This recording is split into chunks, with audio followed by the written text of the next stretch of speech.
دانشجویان دانشگاه ملی تاجیکستان خدومی مبارک شما را به این بارگاه علم و معرفت خیر مقدم میگویم. اشتراک شما روزنامه‌نگاران عزیز در نشست مطبوعاتی امروزه دانشگاه ملی تاجیکستان گواه تقویت همکاری‌های من بعد ما میباشد. از فرصت مناسب استفاده برده کمی درباره دستاوردهای دانشگاه ملی تاجیکستان فکر و اندیشه‌ام بیان میکنیم، بعدا به قسمت سوال و جواب میگذاریم. دانشگاه ملی تاجیکستان در نیم ساله اولی سال 2023 با مقصد منظم گرداندن کارهای تعلیمی و تربیوی، علمی و تحقیقاتی، مالیوی و اقتصادی و تشکیلی و ساختاری یک سلسله تدبیرهای مهم را راه اندازی نمود. در این دوره پیش از همه حجت‌های معیاری و حقوقی تنظیم کننده جریان تعلیم، تربیت، علم، رابطه‌های بین‌المللی و مأموری و اقتصادی از جانب متخصصان ریاست آماده در جلسه‌های شورای عالمان بررسی و با فرمایش‌های رکتور دانشگاه تصدیق و مورد اجرا قرار داده شدند.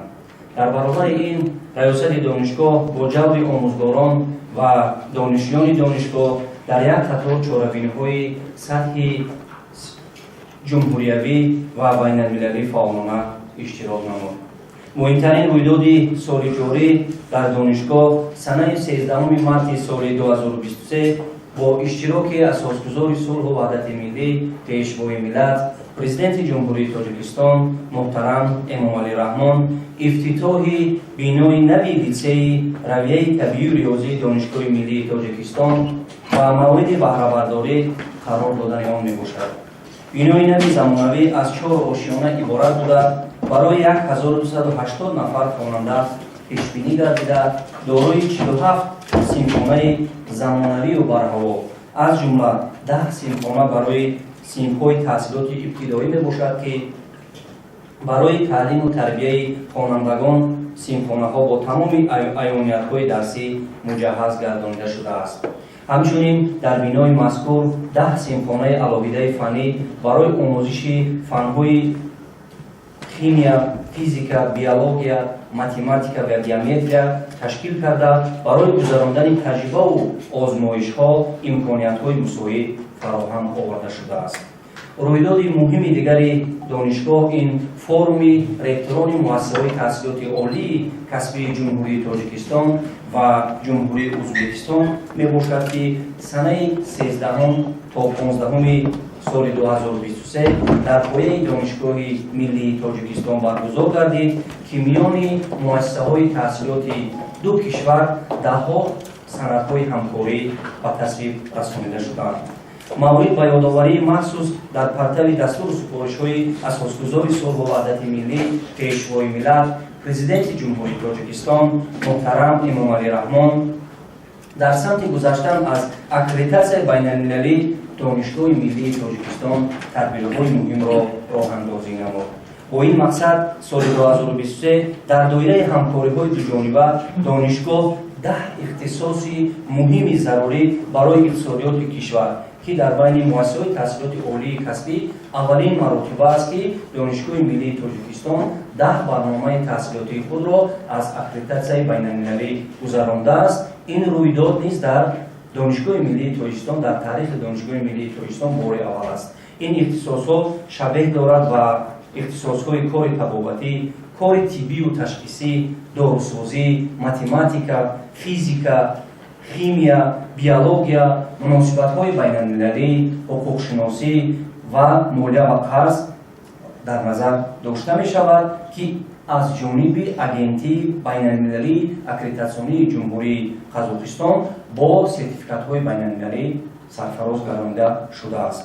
ولی سیاست معارف پرورانه اساسگزار صلح و وحدت ملی پیشوای ملت پرزیدنت جمهوری تاجیکستان محترم امام علی رحمان امر و فرمایش‌های حکومت جمهوری تاجیکستان و تطبیق برنامه و استانداردهای دولتی ساحه معارف کشور جهت بلند برداشتن نفوذ و اعتبار دانشگاه کوشش نمایند و توانند در پیشرفت و تطبیق سیاست معارف پرورانه پیشوای معظم ملت سهم‌گذار باشند. از таваҷҷӯҳатон сипосгузорам. Саломат сарбаланд бошед. این نمونه دوم تصدیق شد. راست بگم من نفهمیدم که ما بخوام هم مفصل‌تر شرح بدیم که این چی برتریت دارد و چی هست شما. بعداً حاضر تعیین شد پاسخ مرکز ملی تستی در اول آیا شما آگاه هستید که چند فایز علاقه دانشگاه شما و دانشجو تامین شد و چند فایز هنوز نمیرسد. من میخوام در مقایسه با سال گذشته بگید که کدام اختصاص‌ها به دانشجو خیلی کم می‌بیاید. همین رو میخوام شرح بدم. دیپلم نمونه دانشگاه ملی تویستان من یک سوال با شما پسند شما میرسانم که با دستگیری حکومت جمهوری تویستان و وزارت معارف و علم جمهوری تویستان دانشگاه ملی تاجیکستان که دانشگاه رقم 1 است با دستگیری حکومت و وزارت معارف و علم جمهوری تویستان یعنی من بعد دیپلم نمونه خودش رو با ختم کردگی خودش تقدیم میکند. همین شکلی که پیشنهاد کرده شده است اینا من یک بار شما میکشویم این چقدر پردازی کرده شده است. این شکل تنها برای دانشگاه ملی است. اون دانشجو بکالور و ماجستری که در دانشگاه متخصصی که در دانشگاه ملی تویستان ختم میکند صاحب همین گونه دیپلم میشود. یعنی این دیپلم فقط تنها برای دانشگاه ملی است، نه با دیگر مؤسسه تحصیلاتی عالی کسبی. این نسبت سوالی است. نسبت قبول دانشجویان به دانشگاه ملی تویستان در سال تحصیلی 2023-24 این زمان من به سهم شما میرسانم که انتخاب یکمی که امروز ما دیروز رویخط رو به دست گرفتیم این زمان 81.1%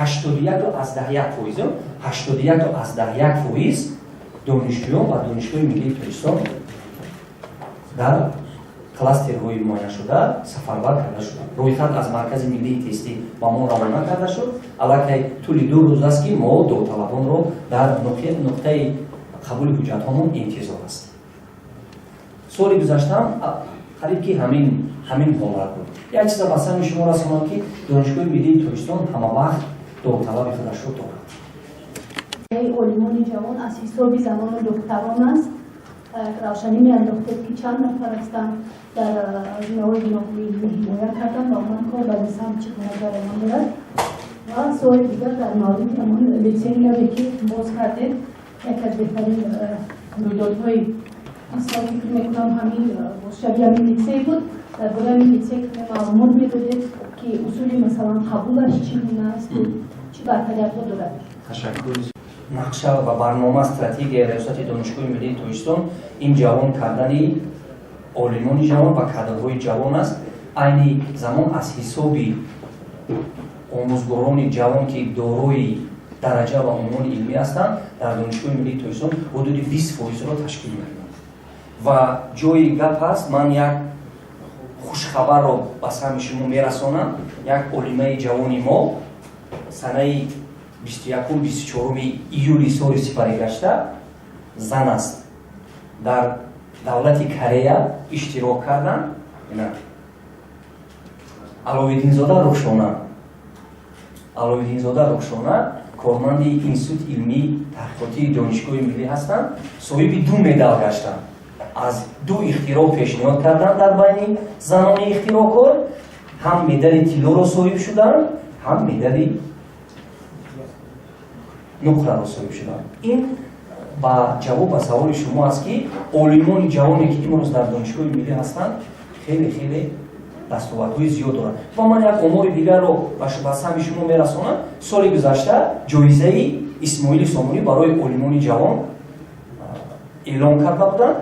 بار اول در تاریخ دانشگاه سال گذشته 5 نفر علمان ما صاحب این جایزه گشتند.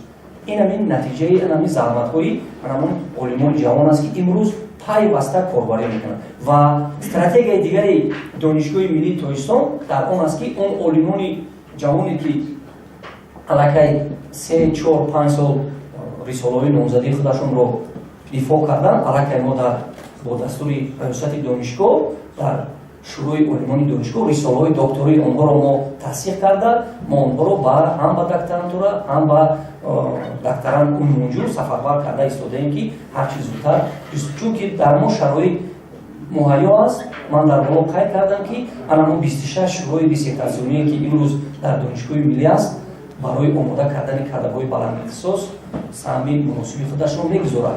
Ва дар як чиз дигар ман бояд қайд кунам ки ҳоло ҳаст ихтисосҳои нодире ки дар байни олимони ҷавон ва дар байни омӯзгорон хеле камчин аст. Лекин бо дастгирии комиссияи олии аттестатсионӣ дар пояи шӯроҳои диссертатсионӣ мо ҳимояҳои якдафаина баргузор гарда ҳатто ин олимони ҷавон дар риштаҳои нодир дифоъ карда истоданд. ин вобаста ба саволи якуматон.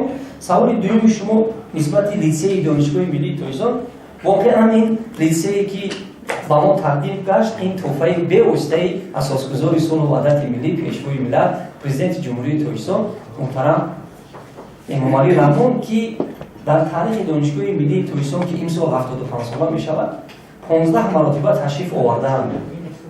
15 маротиба ташриф оварданд. Анамин ташрифи 15-ҳамшон рӯйдоди муҳим ин тӯҳфаи ҷаноби олӣ бо дастгирии раиси шаҳр муҳтарам Рустам Эмомалӣ аст ки мо имрӯз бинои тарҳи замонавӣ барои хонандагон ки 1280 нафарро ташкил мекард соҳиби ин литсей шудем.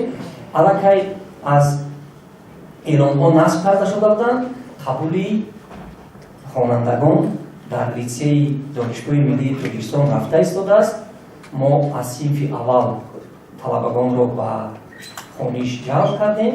як бурди литсеяро ман ба сами шумо мерасонам ки стратегияи донишгоҳи миллии Tojiston дар литсеи донишгоҳи миллӣ дар он аст ки дар литсей устодони донишгоҳи миллӣ ба кор фаро гирифта мешаванд, чун мутахассисони соҳа ҳастанд, дар соҳаҳои гуногун рафта дар литсеи донишгоҳ кор ва фаъолият мекунанд. агар як ҳисса дар донишгоҳи миллӣ бошад, ним ҳиссаи дигар ҳатман барои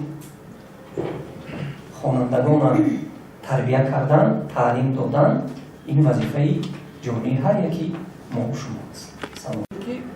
ҳамин чанд дақиқа пештар як маълумот пайдо шуд дар бораи кам шудани шумораи устодони унвондор ва иқтисоди омӯзгорон дар донишгоҳу донишкадаҳои мамлакат.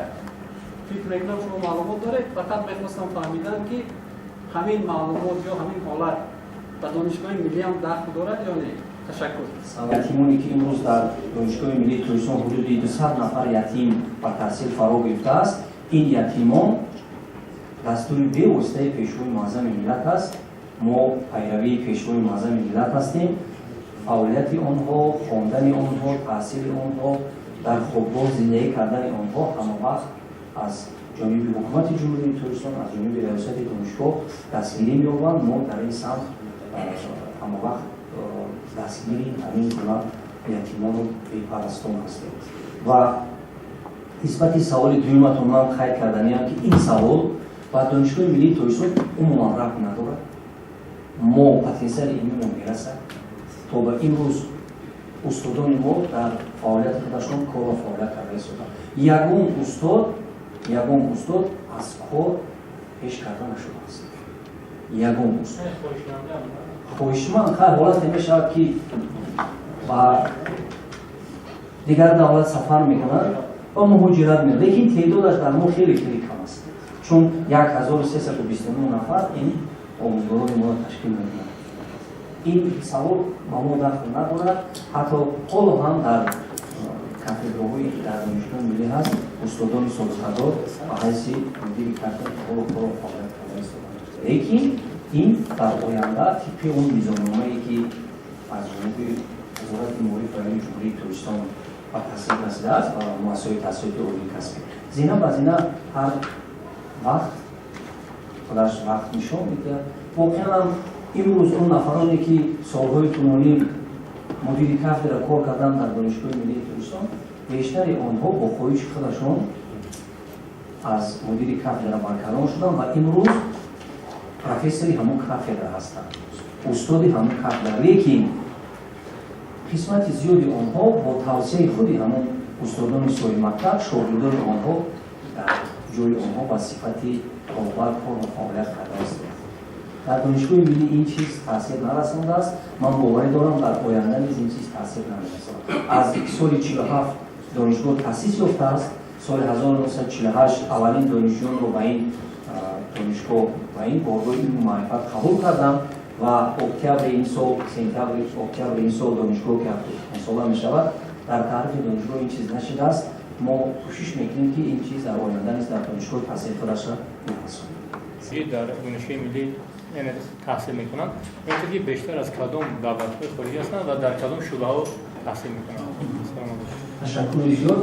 намояндагони васоити ахбори умма, устодони гиромӣ, дар ҳақиқат дар донишгоҳи миллии тоҷикистон то имрӯз 280 нафар донишҷӯ таҳсил мекунад. аз ин бошад 239 нафар дар зинаи бакалавриат мебошад, 10 нафар аз инҳо шартномавӣ ҳастанд, буҷавӣ ҳастанд ва 229 нафари дигар тариқи шартнома ҳастанд. мувасса ба саволи шумо чӣ хеле ки гуфтед, бисёртар аз давлатҳои ҳамсоя ҳастанд. аз ҷумҳурии ӯзбекистон 177 нафарро ташкил медиҳад, ҷумҳурии исломии афғонистон 27 нафарро ташкил медиҳад, ҷумҳурии қазоқистон 18 нафар аст, аз федератсияи россия 8 нафар аст, аз ҷумҳурии исломии эрон 4 нафар ҳастанд, ҷумҳурии мардумии хитой 2 нафар ҳастанд, ҷумҳурии туркманистон 1 нафар, шоигарии арабистони саудӣ 1 нафар, ҷумҳурии федеративии олмон 1 нафар мебошанд ки дар маҷмӯъ 239 нафар аст. ва дар зинаҳои дигари таҳсилот дар магистратура ҳам аз давлатҳои гуногун ҳастанд. дар инҷо шумораш аниқ аст ва дар маҷмӯъ 280 маркази омӯзиши забонҳо дар донишгоҳи миллии тоҷикистон фаъолият мекунад. бештари шаҳрвандони хориҷӣ барои омӯзиши забони тоҷикӣ ба мо муроҷиат мекунанд. он потенсиали илмие ки дар самти филология дар донишгоҳи миллӣ ҳаст, ба ин шаҳрвандони хориҷӣ дар маркази омӯзиши забонҳо ба онҳо таъсири илм, яъне омӯзиши забони тоҷикиро барвом ёда шудааст. ҳамин студияи таълимӣ чӣ нақшаҳо дорад? шояд барномаҳое ки аз ҷониби донишҷӯён яъне ки пешниҳод карда мешавад аз телевизионҳои давлатӣ нишон дода мешавад, зеро ин барои рӯбаланд гардондани донишҷӯён як нақши хеле калон мегузарад. ташаккури зиёд. журналистикаи донишгоҳи миллии тоҷикистон таъсис дода шудааст. дар оянда мо фикрҳомон хеле зиёд аст, махсусан бо дастгирии кумитаи телевизион ва радиои назди ҳукумати ҷумҳурии тоҷикистон. мо дар оянда ният дорем ки пахшҳои аловидара ҳатман бо мавҷи аловида дар он ҷо чӣ кор кунем, рӯи кор биёрем. яъне мақсад аз студияи таълимии донишгоҳи миллии тоҷикистон таъсис додан, фикри ман дар он буд ки аз рӯзи аввале ки донишҷӯи ихтисоси рӯзноманигорӣ ба донишгоҳи миллии тоҷикистон ташриф меорад, дохил мешавад, рӯзи аввал вориди ҳамон студия шавад. ва дар оянда мо ният дорем ки бо дастгирии ҳар яки шумо рӯзноманигорони азиз, рӯзноманигоронро дар самтҳои гуногун омода кунем. чӣ самти варзиш аст, чӣ самти кишоварз аст, чӣ самти иқтисод аст, чун барномаҳои шумо хеле хеле зиёд аст. ва танҳо дар инҷа ман аз ҳар яки шумо даъват ба амал меорам ки ҳангоми омода кардани кадрҳои баландихтисос, чун дар ин толор нишастагиёни рӯзноманигорон яъне 90% шумо хатм кардаи ки ҳастем, хатм кардаи ҳамин бургоҳи илму маърифат ҳастем. ҳар дастоварде ки дар донишгоҳи миллии тоҷикистон дар самти рӯзноманигорӣ аст, ин аз он шаҳодат медиҳад ки ҳамун эродҳои пешҳои муаззами миллат ҳастем. ҳамун эроди пешҳои муаззами миллат аст, зина ба зина мо бояд бартараф кунем. ин вазифаи ҷонии ҳар яки мо шумо аст. ва дар инҷа устод бахтиёр хотирзода иштирок доранд, яками фактори журналистика. боз самти рӯзноманигориро назтар фикру андешҳоашонро баён мекунам. ман аз устод хоҳиш мекунам ки мараванд устоди азиз.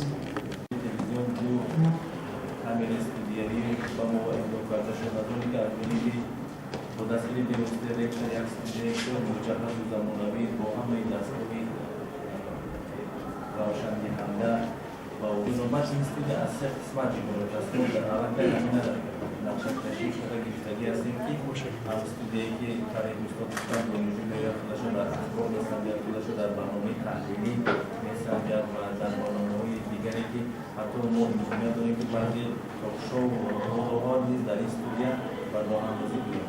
و فکر شما جا دارد در مقطع اول ما می‌توانیم که بهترین برنامه‌های خود را با دستگیری درسته استاد نورالدین سعید و یکی شبکه‌های دیگری تلویزیونی پخش کنیم، زیرا اکنون برای ما همه چیز دسترس شده. هم монтаж ҳам бандобасти барномаҳо ҳам оне ки имрӯз чанд камераҳои наве ки ҳастанд ва боз дар нақша аст ки раиси донишгоҳ компютери навро ба он муҷаҳҳаз гардонад майдон барои он муҷаҳҳаз шуд ва мо имкон дорем ки дар ҳақиқат тавре ки ишора кардед ва муаллим ҳам гуфтанд дар оянда ба он дилем ин маводи алоҳида низ нiro пахш шуде аммо барои ин фурсат лозим аст зеро шумо ҳамаи шумо донистонед ки машгулияти ниҳоят баланд аст вақте ки ба эфир медорем барои андаки омодагӣ дар гузашт дар навбати аввал устод нақша доранд телевизиони кабелиам бароҳ мегузорем.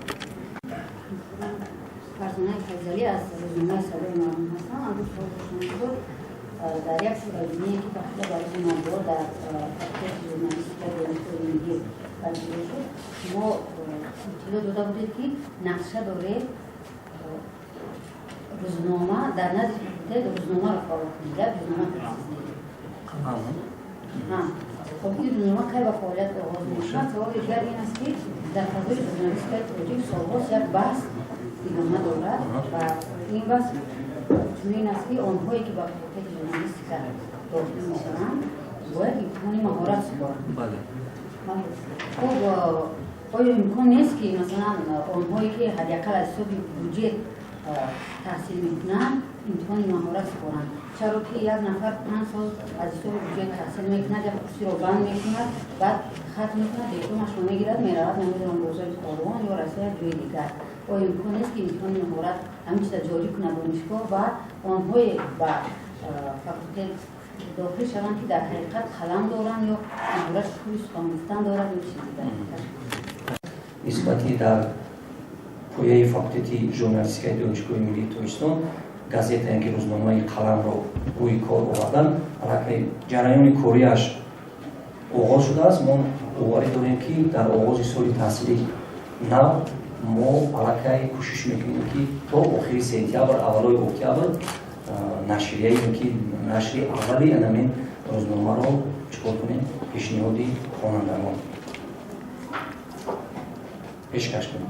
ва нисбати саволи шумо як чиза ман бояд қайд кунам ки ин савол шумо ки вобаста ба имтиҳони маҳорат фикрандешатонро баён кардем, воқеан ҳам ин сиёсатро вазорати маориф ва илми ҷумҳурии Тоҷикистон мебарад. ман боварӣ дорам ки дар нишасти матбуотии вазорати маориф ва илми ҷумҳурии Тоҷикистон ин савол ба онҳо дода мешавад ва нисбати ин масъала ҷавоби дуруст метавонед ки аз онҳо гиред. чун мо вуқӯъ надорем ки аз пеши худамон имтиҳони маҳорат дар раванди қабул ва довталаб аз ҳисоби худамон мезорем, чунки ҳамагон маълум аст ки қабули довталабон танҳо ба воситаи маркази бинаии тестӣ аст. کاشکی دعوت‌های ما همه خیلی بود و پدر و مادر او هم یکم افتخار می‌کردن. و استاد شما در مورد 10 اختصاص گفتید که از اکریدیتاسیون گذشته است و اونهایی که صاحب همین اختصاص میشوند چی برتریت‌ها و امتیازها را دارا هستند. و شهرنامه لیسه دانشگاهی ملی است. تحصیل خوانندگان یک سال را تشکیل می‌کند 5100 сомонӣ аст. 5100 сомонӣ аст. яъне ҳар як падару модаре ки фарзанди худро ба литсеи донишгоҳ меорад барои таҳсил, мо имконият додагӣ ҳастем ки ҳамин 5100 сомонро дар давоми таҳсилаш метавонад ки чикор кунад, метавонад ки пардохт кунад. нисбати 10 ихтисосе ки дар донишгоҳи миллии Тоҷикистон аз аккредитасия байналмилалӣ гузарода шудааст, устод шумо фикрандешотона гап занед. аккредитасияи байналмилалӣ агентии аккредитасиони на ҷумҳурии Қазоқистон гузаронида шудааст. ин ба хатмкунандагони ҳамин ихтисосҳо имконият медиҳад ки дар оянда ин агентӣ дар сатҳи байналмилалӣ дар иттиҳоди давлатҳои мустақил дар аврупо ба расмият шинохта шудааст ва дипломи намунаи давлатие ки ба хатмкунандагони ихтисосҳои мазкур дода мешавад, маънои онро дорад ки дар сатҳи байналмилалӣ шинохта мешавад ва имконияти ба кор қабул кардан дар дилхо муассисае ки дар хориҷи кишвар аст имконияти бештари қабул кардан ба онро дорад ва ҳамчунин ин агентӣ ба Всемирной организации здравоохранения ВОЗ ҳамкорӣ дорад ки ин ихтисосҳои тиббӣ эътирофшуда ҳисоб мешаванд аз ҷониби ҳамон муассисаи байналмилалии тандурустӣ ки имконият пайдо мешавад ки аз хориҷи кишвар ба таҳсил низ дар ин ихтисосот донишҷӯёни хориҷи кишвар ҳарчи бештар фаро гирифта шаванд. Марҳамат, агар ягон савол дигар бошад? Дигар савол нест? барои иштирок кардани рӯзноманигорони муҳтарам як ҷаҳон сипос аз номи ҳайати устодон, кормандон, донишҷӯён ва ин бозуи илмумаърифат ки имрӯз қадам рамзанамуде воқеан ҳамаи мову шумо ҳаҷм кардаи ин бозуи илмумаърифат ҳастем ва ман боварӣ дорам ки дар оянда дар якҷоягӣ кор мекунем ва сиёсати маорифпарваронаи пешвои муаззами миллатро тасвир мекунем ва ҳамаи шумо муваффақият барои кор, сеҳативу сарбаландӣ, саломат бошед.